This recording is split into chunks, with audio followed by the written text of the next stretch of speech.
so Denis les sobi que ngamba libélé a na décrire comportement ya ndeko na biso Denis les na babiloba loba na na loba ngomba libélé mais pona ka oyo na moni eza montage wana ngai puisque nazoki ndeko moko za professionnel hein na kisi yango obile lo mutu mso pa lingana Alvin te azoka mutu Alvin hein abambeli eloko moko boye pa akokotoma na nzota mwana mwasi moko omona Alvin bakanga Alvin na bibwa tala yango ndum so lingane pe max donc ya Denis les César nango bongo na tuni pe ba spécialiste hein ba to ba spécialiste ba to pe ba yebi bilili o ba leki biso pe na mayele ngamo pe na benga ki elobi na benge na lobi pour avoir loba il faut d'abord ko vérifier na bindeko otozo mono abi max wa bakosi il m'a dit wana bakosi to solo na bi lobby so zona to solo la ki nae abi bakosi ngamo pe na zuni ndeko moko jo komone jo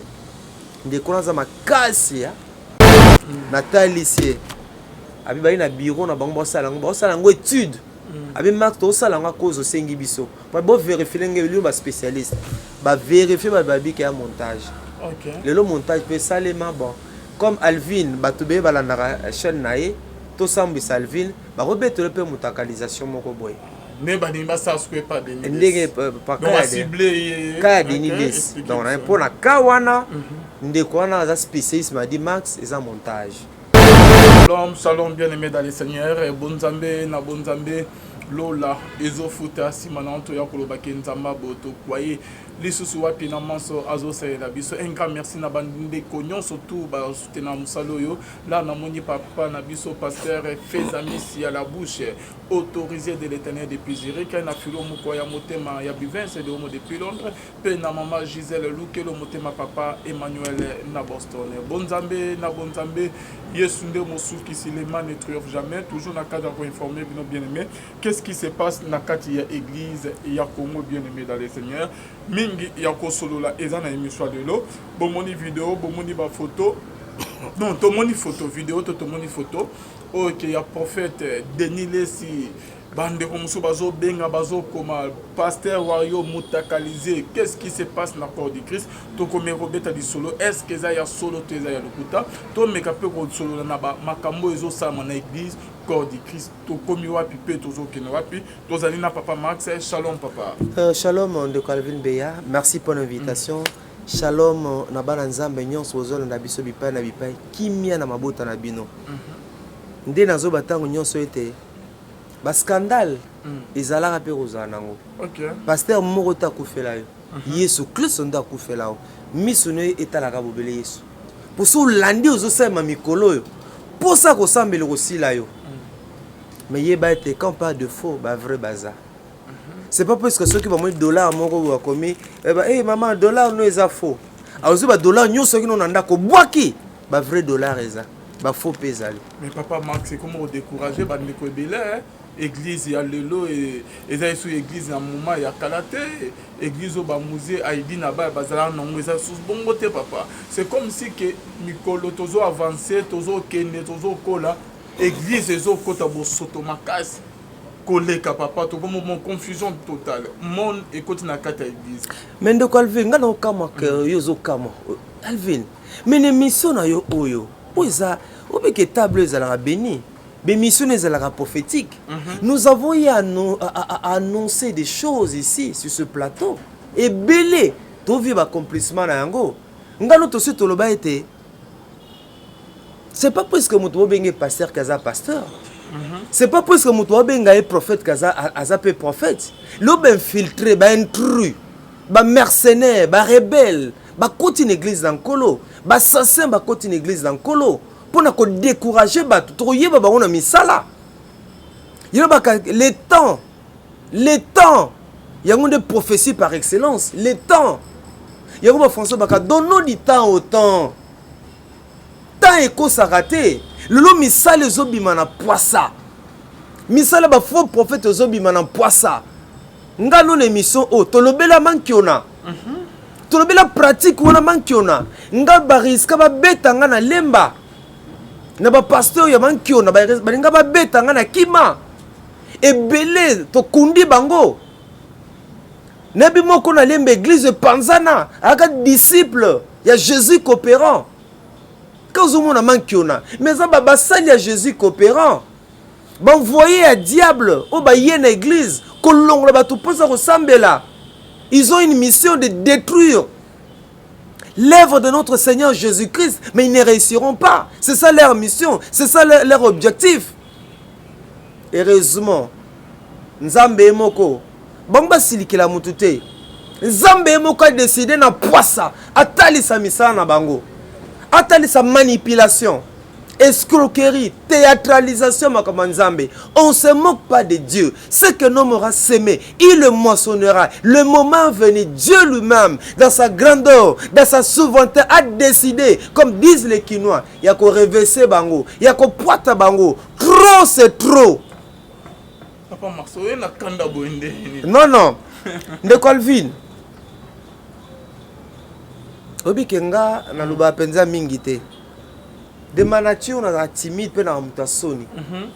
Mais tant nous autres biluko monsieur Zole Calvin et pe saka posa. Bandimi de Calvin na c'est comme ça ça ba vidéo. Autres zaka ba répétition et lo kwa seka ezate. Bandimi bokola.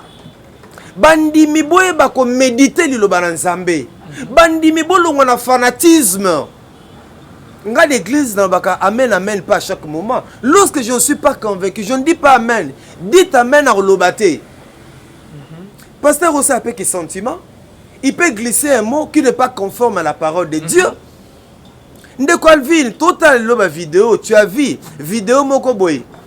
Na tindelo même na tongo. Pasteur azu mai na munoko.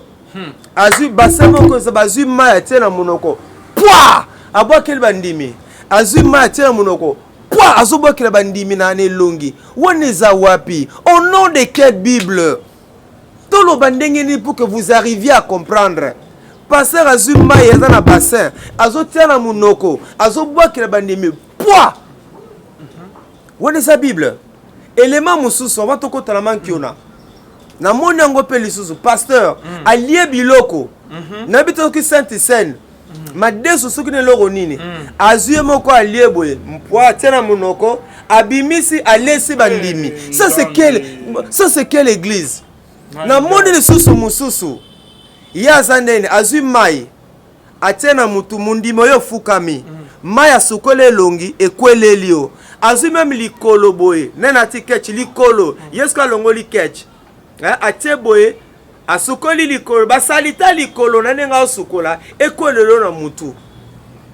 Mais papa Max na biso papa. Tu as vu na Ghana maman moko spire boy azu moni matomo ya bamia na mususu po mona ki na moment de pasteur azu pa mundimi bou azobwaka ye omona ki susu mususu bale mususu susu abala azosopa mususu susu mama moko na Ghana amelisa mundimi libele na kati église omona pena na kati na Ghana mama pena libele boy mundimi asani ni azomelisa ye papa. Les exemples sont légion, hein? Les exemples sont légion. Makambo ezoleka omoni susu mususu match ya RDC olandi match ya RDC tanet pasteur apôtre Victorieux église na yebi. Ah bon? Nasi na sana pemi nabi me apôtre Victorieux oza koluka ko yebana ozoluka fatia tia yo ka to za nini oba na Congo bobanga te na kenaki retraite nzamba la kisingai to gagner match à 3-0 apôtre Victorieux na yebi apôtre woneza soni okay. Ayoka ina nzambe te c'est oza kibonzo Jésus coopérant Alvin, c'est ça. Apôtre Abinzamba ebise na premier mi-temps Léopard retient débit na deuxième mi-temps arobaksa moko to gagner 3-0 église nange après c'est une adresse église na numéro de téléphone. Est-ce que Léopard a gagné 3-0? Siko eza nini yo? Na okende mususu susu na landi na cher azoteya. Alléluia, alléluia, alléluia. Zamba ebisinga Léopard a gagné 1-0. Zamba wana na monga fula. Zamba ebisinga Léopard a gagné 1-0. Ainsi parle l'Éternel église. Amen, amen, amen. Wapi 1-0 ango. wapi 1-0 yango kibonzoto la nzambe nana lobela bango te kibonzoto bayebana eza tout ça pourquoi bimana beaucoup d'assurance bongo ozoba ke nzambe ochepe carrière en jeune nzambe. Mais c'est ça les manques qu'on a non de Calvin nazo comme livre moko sur le manque qu'on a. Je travaille 2 pasteurs qui sont des professeurs. Manque qu'on a eza na 3 raisons principales. D'après banquette automene 3 raisons à manque qu'on a. 1 s'attirer ça dit que cet homme là disciple manque qu'on a. Bah toi Jésus coopérant, c'est pour s'attirer de la foule. Que les gens viennent vers eux. Objectif à Liboso. Yami ba le honneur. On m'a dit pasteur, on le connaît. On m'a dit ce qui le pas gagné qui. On m'a dit ça qui binote. Ça qui bino. On m'a dit prophétiser qui. Le honneur yaye. Yami ça tozani ni mbongo. Azo mbongo. Il y a un prophète azana na Kasavubu awa. Na veni X. Il est passé là mankiona. À ce temps, c'est seulement mankiona na bêti l'église jour mon boy pour ne quoi ba comme ya tout bela ba comme ko ya ko tout bela bango moko banango bataki mai na makila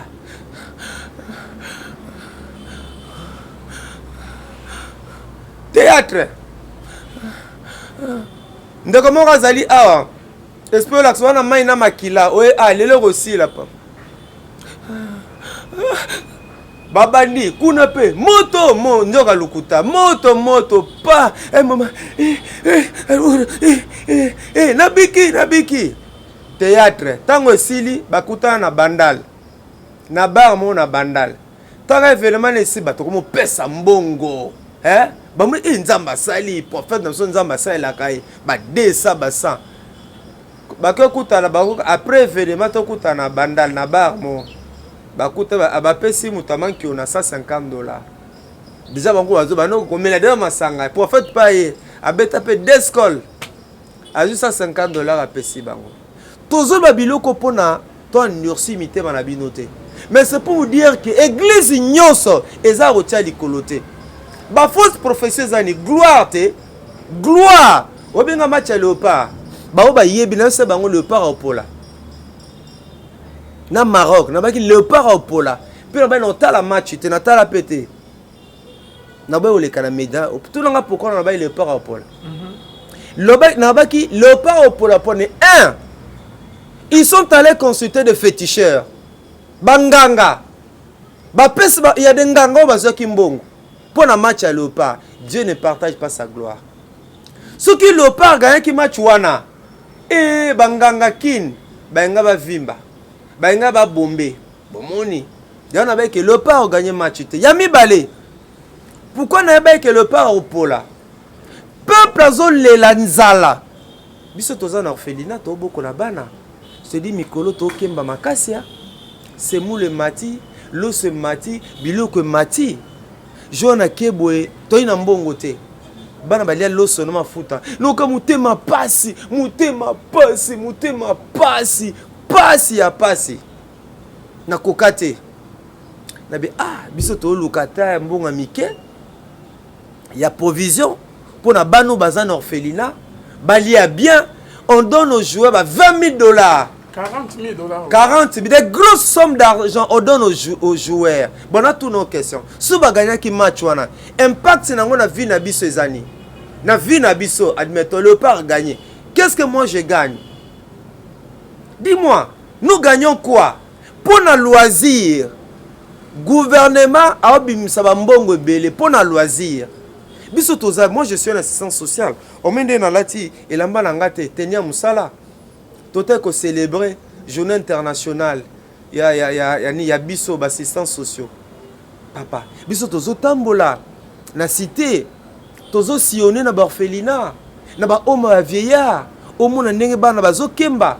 Totikala kozota sa ka loso gouvernement te ata sacha sur que Max bo pesa bana ba melati on se débrouille avec le paix que Dieu nous donne à la mission nanzamba simba mitema batu Max natini sa ka loso pona bana na orphelinat vous bozo ba $40,000 bozo pesa ba joueur pona bango C'est-à-dire qu'on dirait ceux qui va gagner match wana, développement en mboka salemi.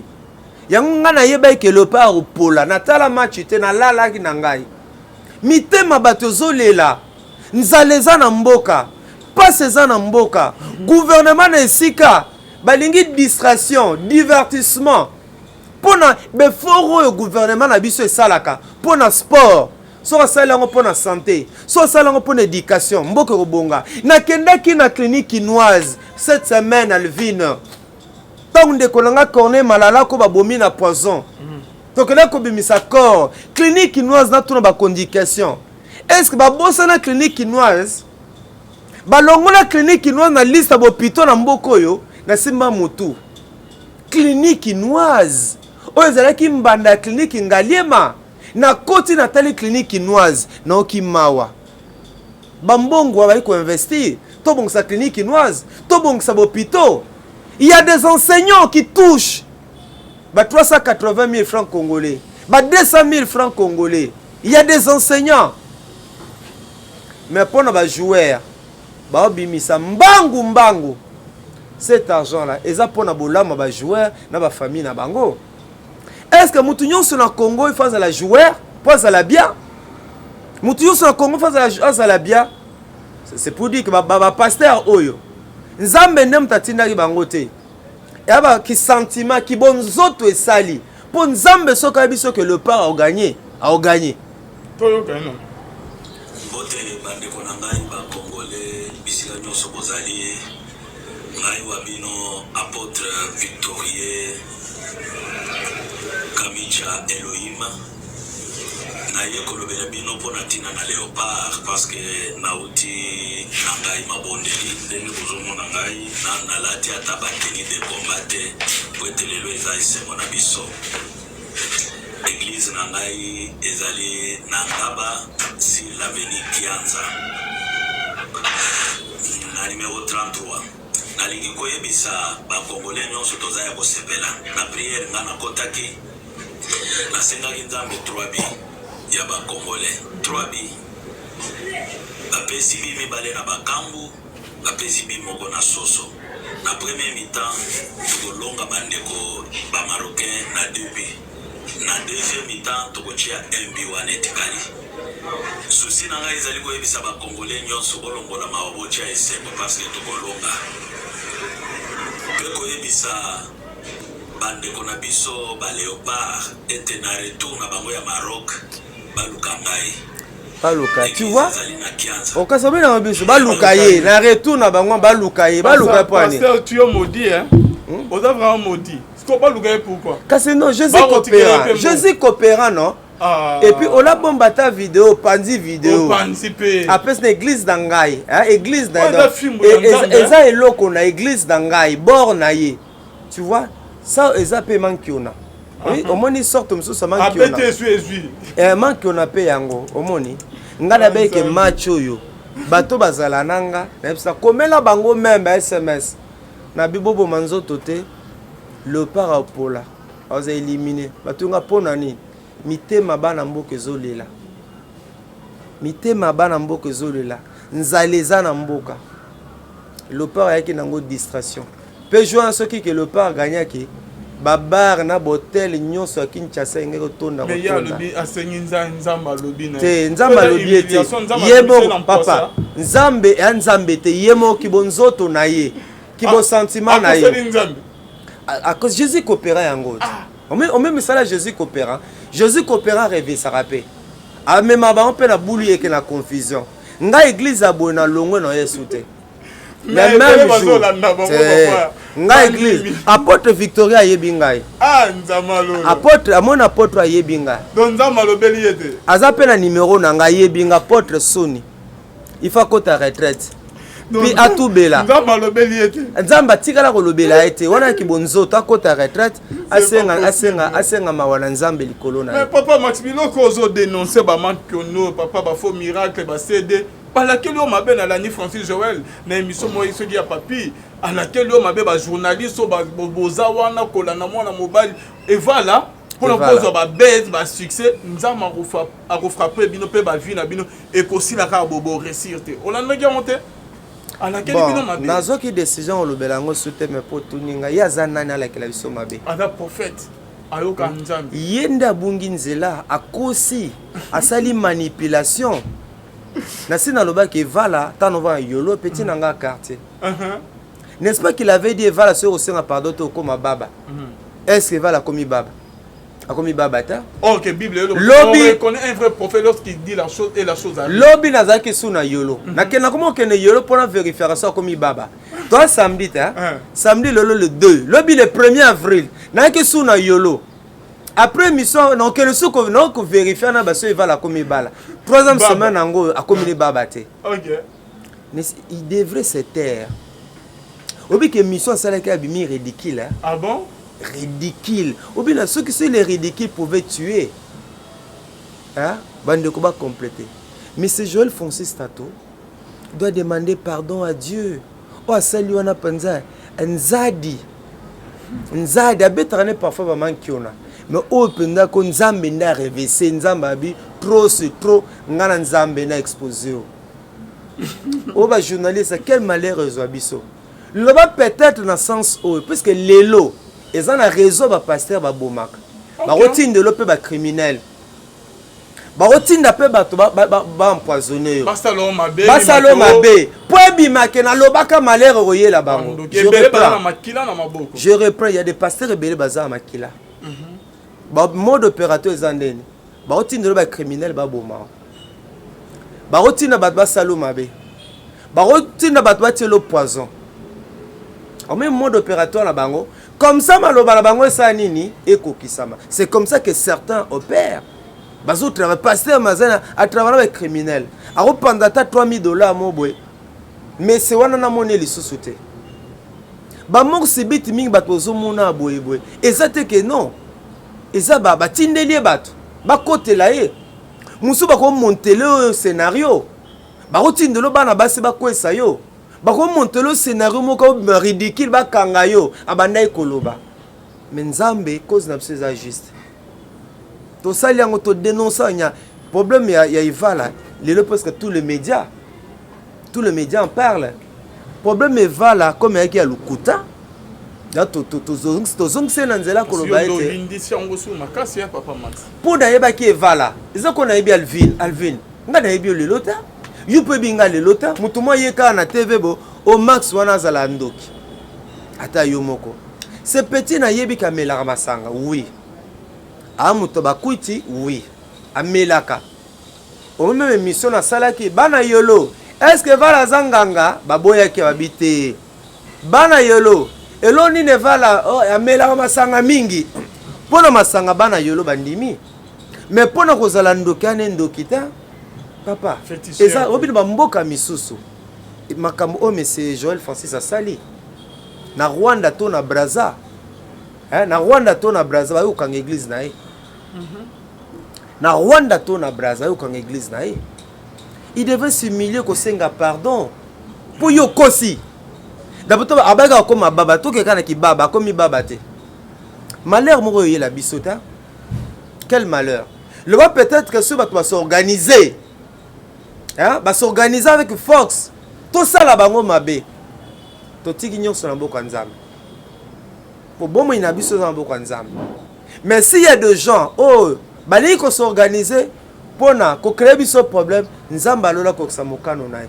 mais malheur ni eroya ya kosi yin aye na samutema na monsieur Joël aibika kosi na comment nzambe akosi nzambe makambo singa wana pesa singa balokota kyango les petits là di singa balokota kyango nyoso twana 6 ans puis yoka il faut aye ko la paix comment osala manki onango bena na maîtriser ba chapitre manki onate ake no suko apprendre ozana nini comment on appelle ça ozana mbuma soki ni leo kolobaki ana te ngana zana na singa on met confusion il y avait 3 tableaux pour ne voir la tableau les aki nini ya singa tu vois na koloba ngote ma asenga mawara nzambe kati na ami kitisa atika komitali sa grand basali sa nzambe te pour le cas de Vala monsieur Joël Francis Tato ngaya nganité yokosi On a un problème, mais ça là on c'est comme si aux autres qui m'ont monté ma bémo boye ndenge ba ndeko musu bazo ba verge ouais Francis. Papa toi ba nzambe ki monté ma bé tu vois un homme comment ça monté ma bé c'est pas ma nature. Max est un bon garçon mais tolika ke bati rosara na kombo nzambe bati kamani c'est son objectif.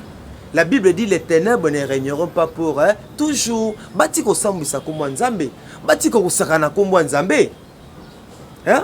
Baluka popularité boité. Alvin, le lochad nous a très suivi. Alvin nous en a quitté. Ota serré na musana yo. Lorsque tu viens à l'émission, tu es élégant, tu es propre sa musana yo. Le lo mokil mezo landa yo.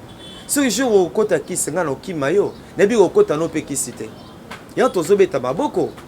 Ba bati rosali sanzambe. Bozo luka grandeur. Mais ndenge ya mabe.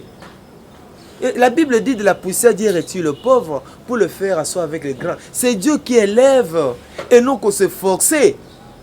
Et non qu'on se forcer. Manque on a depuis qu'elle a tout décrit, manque on a en Kinshasa.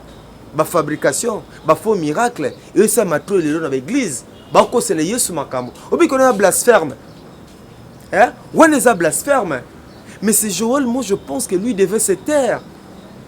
Il devrait se taire. Qu'on va n'apprendre kimia. Que les canaux médias au répondre biso. À répondre biso, biso n'est pas kosi. On met dans zolba. Mutema na biso ezala conscient ma mnyos. Ye mutema na ezape conscient. Abike na beta na ngama kiona. Mais pona ka evala na échoué. Mutema na eza conscient ayebi. Mutema na mutanga vanda na ndaka be ba commissionnaire pe ba kutisa na erreur. Ba commissionnaire va pesenga mutu moko matita bololo eza nzambe nzambe ndalengaki ke ngana yeba evala tu vois na yeba evala et puis ngakutu na kota ba réseaux sociaux rarement natala makambo. Moi c'est mon fils, notre futur magistrat, mon fils aîné azana droit na université pédagogique yende mutaye relaxanga makambo ala po ngana tala na ngama biloko belité. Papa regarde. Ça c'est Vala, non? Tu le connais, papa. Lorsque nous restions à Yolo, je vous voyais causer avec lui, papa. Regarde bien. Dans une main, lunette à lecture, dans l'ongoli, on a tes deuxième lunette dans la taille. Eh bien oui, fils, mais tu as raison, c'est Vala. Mais depuis quand ce monsieur féticheur? Écoute, je vais aller vérifier. Dans une moto, je vais vérifier. Dans quel endroit que Vala? Dans mon famille, là-bas, dans mon quartier. Pas Max, biso peut aucun moment on a besoin d'un féticheur ta. Siko. Omi kiti ça. Obenga pata ndeko Max. Na mali kambwana. Na ina se justifier te. Toza ba na nzambe bêtise bat mabako. Toti kaoka. To le besu te poto batela kondima bat. Yongo sa gangsterisme. Ça qui gangsterisme. Nga na yebiki nazala ngani lorote. Na na mbongo te, na na bozuite, na yeba na nga pété. Mais c'est parce que mon absco senga bozuna bango bomengo na bango. Tu vois? Mais ba que presse chrétienne et jouera la sentinelle. Je vais chuter par là. Okay. C'est ce que beaucoup de gens ne savent pas. La presse chrétienne, nous faisons l'évangélisation par les médias. Et nous jouons le rôle de la sentinelle qui, lorsqu'elle voit les dangers dans le baromingi, la sentinelle doit crier, la sentinelle doit alerter. C'est le rôle des journalistes chrétiens. Biso toi différent na ba RTNC. Le président de la République de One. Biso toi chaîne non alignée. Presse chrétienne aza, presse non alignée. Presse amulimo. Au moni boto, koto belela amakambo belenga no to belela e kokisa mate. Combien de photos que na bumbu na selembao. Ba te que ba parfum succès. Ba parfum ya ce qui a progrès. Ba parfum ya totoloba ngote. Tolobate. Oya belara libome église de Panzana lemba. Tolobate. Toloba ngote. Tobandi ko loba lelo. Abela libome pasteur en prophète. Prophète en belara libome église de Panzana. Akape koko na mankioniste. Aiki mutamankiona. Toloba ngote. Tokufa na moment nzambe et quand Dieu le voudra, pas par la volonté des hommes, puisque notre cause est juste. Nous sommes les ouvriers de la dernière ère. Cette armée que Dieu se sert pour nous décourager bisala ça les côté une église bisala ça les en église. Merci papa Max Mbenga to komi na suka ya émission na biso papa to suki sana eloko zo renyesko mikolo yo ya mutakalisation na kati église to utu komona ba fauteuil zo panzana tolo ya prophète Denis. Est-ce que prophète Denis mais quand un peu comme la biso prophète Denis et vous allez bien wana eza yoto eza yote parce que mikolo yepe a commissible ba ozo dénoncer ba tcheli yepe minduki bako isaye pe au juste les mutakalisation na ba musicien chrétien na ba pasteur ezoko ba toujours ezobima ba vidéo bani ya ba pasteur na ba musicien au juste toujours que na église corps du Christ na tikelo na bani d'abord pour na déconnexion de Denis c'est que ngamba libélé a na décrire comportement ya déconnexion de Denis c'est na ba biloba loba na na loba ngomba libélé mais pour na ka oyo na moni eza montage wana ngai puisque nazoki ndeko moko aza professionnel hein na kisi yango obile lo mutu mso pa lingana Alvin te azoka mutu Alvin hein abambeli eloko moko boye pa akokotoma na nzota mwana mwasi moko omona Alvin bakanga Alvin na bibwa tala yango ndum so lingane pe Max donc ya Denis César nango bongo na tuni pe ba spécialiste hein ba to ba spécialiste ba to pe ba yebi bilili o ba leki biso pe na mayele ngamo pe na benga ki elobi na benge na lobi pour avoir loba il faut d'abord vérifier na bindeko otozo mono abi Max wana bakosi il m'a dit wana bakosi to solola na bilobi so zona to solola ki nae abi bakosi ngamo pe na zuni ndeko moko Jo komone Jo ndeko na za makasi ya na talisie abi bali na bureau na bango bosala ngo étude abi Max to sala nga cause osengi biso pa bo vérifier ngeli ba spécialiste ba vérifier ba babi ki a montage le montage peut salema bon comme Alvin batube balandaka chaîne nae to sambi Alvin ba robeto pe mutakalisation moko boy ne ba nimba sa sque pas Denis ndenge pa ka Denis donc na pour na kawana ndeko wana za spécialiste m'a dit Max eza montage mais ba mutakalisation mso tozomona eza pe a solo mutakalisation pourquoi mutakalisation bato et wana ba principe à diable soko soki loko diable suka soko sani faut foutre loko nayi alors diable azotinda bango ozoki biloko na ngai maintenant c'est bo salade tambo ko sala esuko ya niveau na bino bo sani bino mo bo panza bino zomona mutakalisation mais na mondo tango zo panzana bango ba mata grade bango succès zo mata misala ya diable bomone yango nga atala mutakate ah bon le baka misu ndenge za zoba o nyati boy mais nga atala mitaka wana te donc mona nzambe peso atino motaka panza bwaka yango efase motaka ko panza motaka te mais osa lelo soli na église ke biso bato ya église ba yembi na nkolo ba sali na nzambe motaka ekomi komona na boy ba yo ki se église a Congo eza soni eza dege to sambwe mikolo ya soni mais un moment pesa soni te pour année donc yeba bango na misala na bango ba signata de la fin ba signata de la fin bilbo zo kame bango balakisi bazala rande bon bilbo kama eza vie na bango nature na bango bazala rande bon voilà. Merci beaucoup papa Max Mbenga to kotina di solo partage ton pain tozoko ba musala nzambe zo après que émission nazo matakona kotala bana lelo za samedi un jour o abasi to kanga bango suki o mibali to kata bango eza pe jour eza mix samedi dimanche ezaka tous en activité culturelle répétition pour ton chorale na biso répétition chant musique eza jour à divertissement na bana o to vana na niveau ya samedi maintenant lo belo ko mo esali biso pasi ndeko moko bainga basimisa biso touche ya kosakana te nani puisque orphelinat eza na monga fula mais ça a parti le col à commune à Selimban.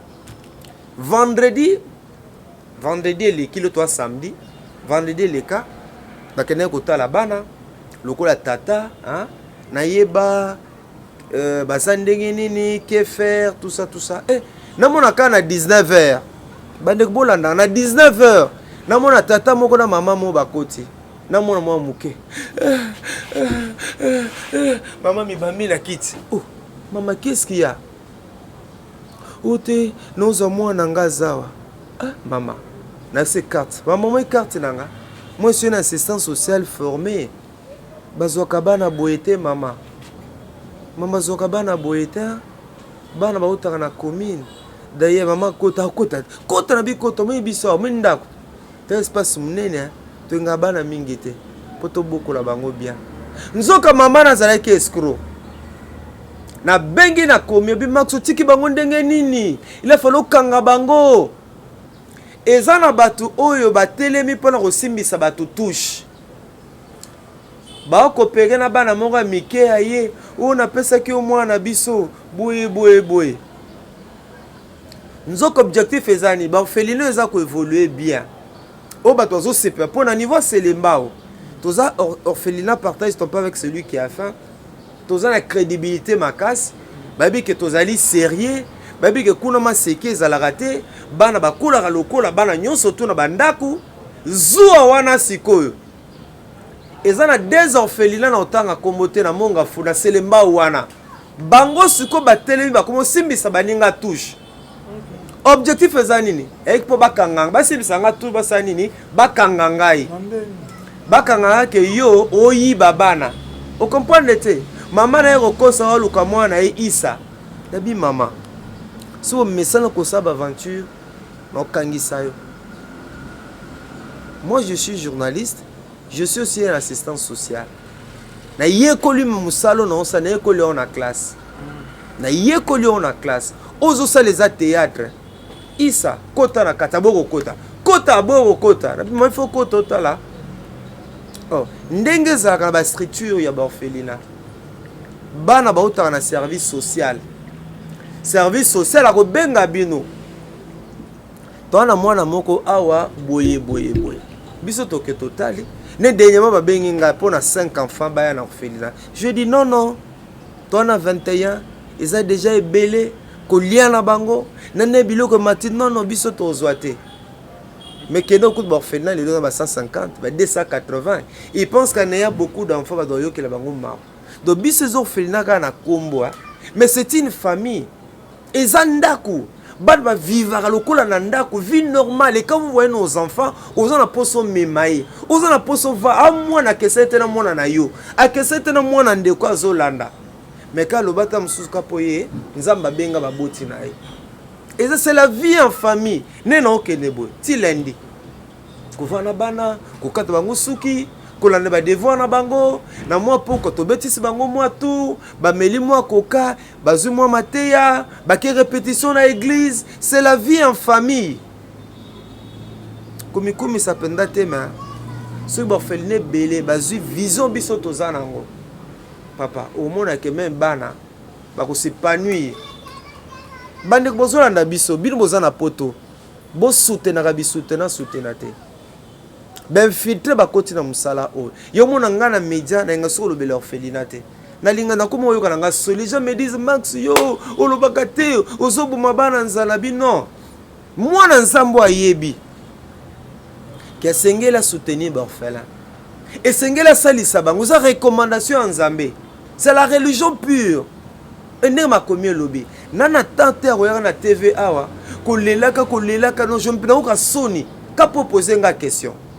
Et belé balana ba yebete toza un orphelinat comme partage ton père avec celui qui a faim o toza na bano nzamba pesi biso tozo bokola soko za mona nzambe a solo o yebi valeur ya makomi o soutenir bango selon ndenge nzamba convaincre yo nana droit ko sala publicité te nana droit ko ganga te nana droit ko insister te sinon comme lokola cop mais ce que j'aime malgré bataille est difficile malgré nzaleza na mboka nzamba zotika bana wana te au soutenir bango bazotanga classe baza kolia baza ko vivre na ba conditions oyo nzamba zolingela bazala voilà un peu ni na ekoloba mais so nzamba pambolio on a besoin soutenir bana na sala yango nzambe ya kosala ni au pambola yo pas seulement nous il y a des orphelinats au sérieux ali nzamba centre d'hébergement au sérieux ali mais mingi pesa na sérieuté mona bango bapanzani Kinshasa mbima ko sengaka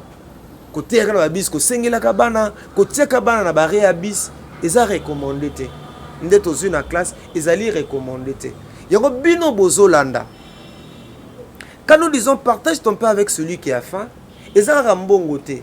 Vous avez une idée, ils ont partage ton pain. Vous avez un peu yo yebi et si kamoko boye. Ok, si tu as commis lettre, tu as sungi. Surtout pour nous sommes la banana lopango. On les a soucis na biso ko foute les a passe. Papa ko foute les ali passe. Soucis na biso ezali ete bana bazo lopango. Tozi lopango to teli bangwata nini forage pour esika tozali mai ya tongo midi pourquoi ce n'est pas facile. Donc voilà ce que je peux dire à une de Kolambino Max Mbenga. Nous avons appelé ce ministère. Il y a évangélisation et pas il y a Bano Tobenga Kaborfelin, les enfants dits sorciers, les enfants dits de la rue, ces enfants qui ont été abandonnés, na ba parents na bango, soit ba dékomusu pour ba raison et belé. Nous avons appelé ça biso bango. Tozo boko la bango, bana pote belé, boya na Kinshasa, bosi bo visiter biso, bo mona qualité à musalo tozo sala na lisongi na nkolo. Vie est comme difficile ces derniers temps. C'est mou le mati, le se mati. Sun nzamba pambola yo. Kanisa bana wana. Nzamba uzanga tena pambola yo. Numéro na c'est plus de 143 89 64 80 627. Plus de 143 89 64 80 627. Ou les a numéro na biso, ils appellent WhatsApp. Nzamba mona yo. Peut-être aux Ambalopang, je vois des gens qui ont 20 parcelles, 15 autant de parcelles. Kakamoko pour na bana wana. Soit de vous-même pouvez vous organiser le pango za yangate, mais ça le pango ya bana wana. Nzamba ozangate ko pambola. Ensemble, to sangana, to sunga bana wana. To pesa bango esengo, to pambola bango, to partager le peu que Dieu nous donne. Qui se peut-être Dieu t'a béni pour que tu sois une bénédiction pour ses enfants. Voilà le message d'Anga. Merci beaucoup, Papa Max. Je crois que le message de l'équipe Ophelina, partage ton pain avec celui qui a faim. Il y a Papa Max, que tu as très bien. Par contact, beaucoup de papa. Papa. Oui, plus de 143, 89, 64, 86, 27. Non, bah, qu'ils allaient yangate. Dans un instrument nzamba poni pour un jour appel en zalate donc eza structure nzamba pesi biso tout monde nzambe nyonso structure na bino to sangana to salisa bana wana et surtout j'insiste biso za vie en famille soit anniversaire bano ba date de naissance ta bango yebani to célébrer ba anniversaire na bango eza bana musupe biso moto pesa ba date pour moi na yebi date te yebi tata te yebi maman te non je vous dis l'église to kota makambo oyo l'église ba dimanche to sangana to salisaka bana wana to s'organiser pour na kopambola bana wana et derrière ça il y a une grande bénédiction de demande baki maman moko boaza na Londres aiko tala biso nesi bana ba bondela pona bana aina problème ya ndako bana ba bondela pona obika tanga zongi awa azunda abenga Frère Max obika nzamba yoki na binini bana ba bondele pona ngai étant na zongi na mona accomplissement c'est quand ete nzambe apambola pena. Merci beaucoup Papa Max. Bonzambe na bonzambe Lola ezofuta simana to ya koloba ke nzamba boto voyez les ce soir on se retrouve à la prochaine bye. Papa Max.